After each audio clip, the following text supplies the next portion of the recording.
আসসালামু আলাইকুম। আজকে আমি আপনাদের রান্না করে দেখাবো খুব সাধারণ খিচুড়ি।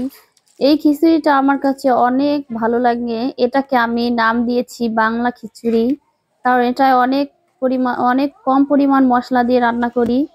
এখানে পেঁয়াজ কুচি, কাঁচামরিচ, রসুন দিয়ে এখানে দিয়ে দিব আমি হলুদের গুঁড়া, ধনিয়ার গুঁড়া, অনেকগুলা কাঁচামরিচ এখানে দিয়ে দিয়েছি, স্বাদ মতো লবণ। লবণটা আবার একটু পরে কিন্তু চেক করে নিতে হবে, রান্না প্রায় যখন হয়ে যাবে। এখানে দিয়ে দিলাম আমি পরিমাণ মতো তেল। তেল দিয়ে এটাকে কিন্তু আমি সুন্দরভাবে হাতের সঙ্গে মেখে নেব, কারণ এটা মাখানোর মধ্যেই রান্নাটা সুন্দর হবে। এই যে আমার মাখানো হয়ে গেছে, এখন এটাকে আমি পাতিলায় দিয়ে দিব। দিয়ে কিন্তু হাতের আঙ্গুল দিয়ে পানি মেপে নিলাম। এখন আমি চুলাতে পাতিলটা দিয়ে দিয়ে ঢাকা দিব। চুলাটা ধরাই দিয়ে কিন্তু আমার রান্না শুরু হয়ে গেছে, আর কোনো উপকরণ বা আর কিছুই লাগবে না।